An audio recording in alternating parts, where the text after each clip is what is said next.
Dear grandchildren, hello. This is your grandfather, Nathan, talking to you from the past. About 5 years ago, I wrote a letter to you in video form, and now I'm doing it again. 5 years later, I was 27 then, I'm 32 now. That video was kind of shot from a webcam, like vlog style, which was a thing at the time with lots of jump cuts. So now I'm using the format of a different type of subgenre of internet video that is a thing these days, which is sitting in the front seat of your car and talking into the camera on your phone. This is a real thing that people did during this age of 2017, plus or minus. All right, let's get into it.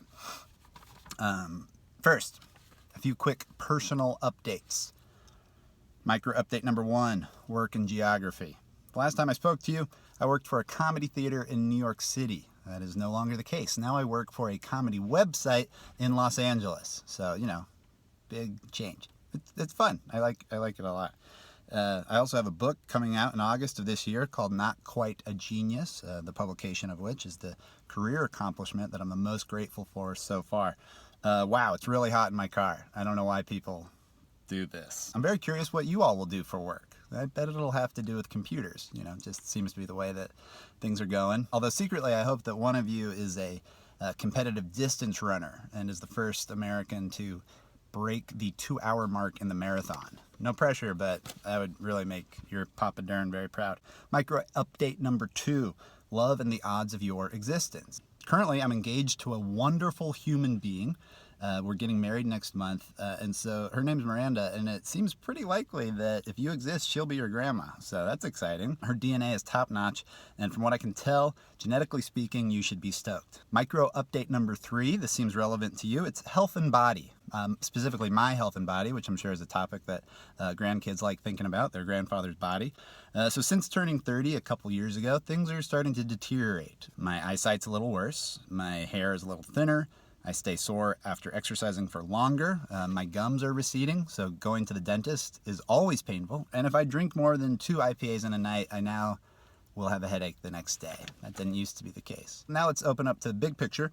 Macro update number 1 for 2017. The last time I wrote you, Barack Obama was the president. That is no longer the case. We now have a president named Donald Trump, so that's different. It's likely that I'll raise the parent of yours that I'm responsible for creating to have a similar worldview to my own. And most likely they'll mate with someone who has a similar worldview to them. And most likely they'll pass that worldview on to you. And so if you've heard of Obama and Trump, most likely it's in the context of Obama being the greatest president we've ever had and Trump being the worst. There's something in our time called a social media bubble, which is relevant to the topic at hand. So basically I was surprised when Trump won. Because everyone in my social media bubble also seemed to share my worldview that Trump was a selfish charlatan who didn't actually care about helping those less fortunate. Yet many of those most in need of economic improvement voted for Trump. They believed that we were going to start winning with him, you know, which is understandable. They're just trying to make their lives better.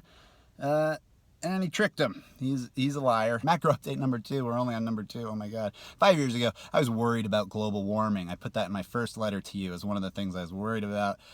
By most measures, things are worse in that regard. Even though the overwhelming majority of the scientific community says that global warming is a real threat that should be addressed, in our time, to many Americans, science is a dirty word. In fact, just yesterday, there was a March for Science. The point of which was to defend the vital role science plays in our health, safety, economies, and governments. So, in the year 2017 that your grandfather's living right now, science is something that needs to be defended rather than supported and celebrated and thanked for what it brings us in our lives. So 2017 is just a time of fake facts where your belief and your right to believe whatever you want is given the utmost value.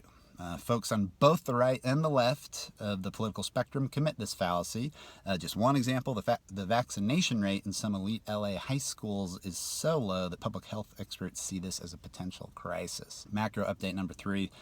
In the past 5 years since my last letter, there have been strong reminders that the U.S. is still a racist and sexist society. About 4 years ago, after the acquittal of George Zimmerman and the shooting death of African-American teenager Trayvon Martin, a movement started in the United States called Black Lives Matter, which calls attention to how, as a nation, we have systematically undervalued the lives of people of color and continue to do so today. things aren't great for women either. In January, I attended the Women's March, which was the largest single-day protest in U.S. history. It was organized largely in response to policies and statements of Trump, which were anti-women. So, room for improvement there. Not to mention the fact that last year we had this election between Trump and Hillary Clinton, who was...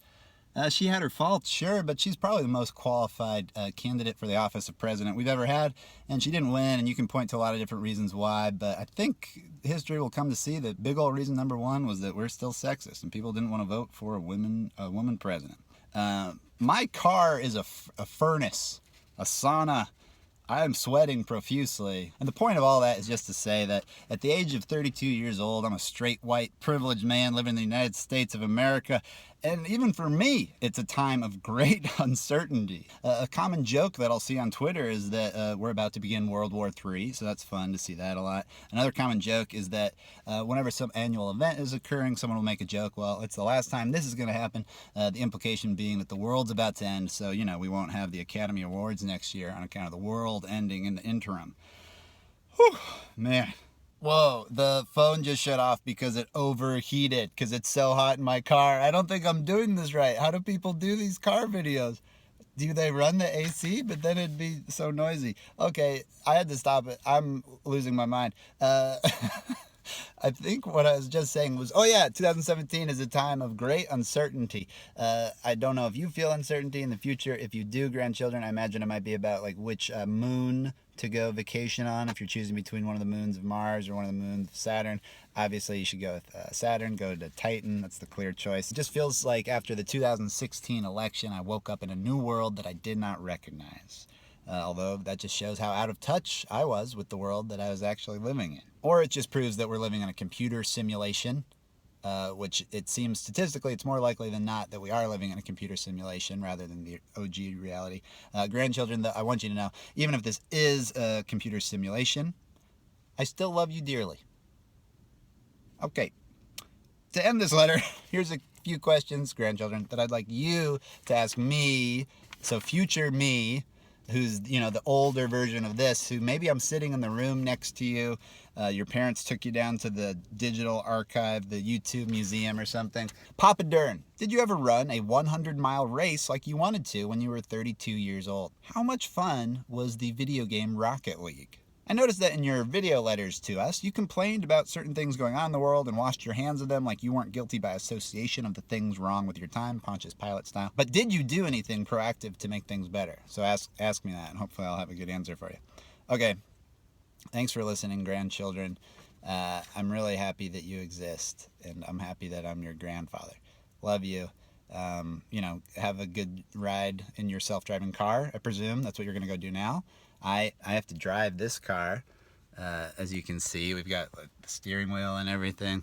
You probably don't have those anymore. Actually, probably by the time I do another one of these videos in 5 years, it'll be all self-driving cars. So, I'll talk to you in 2022, maybe. Bye.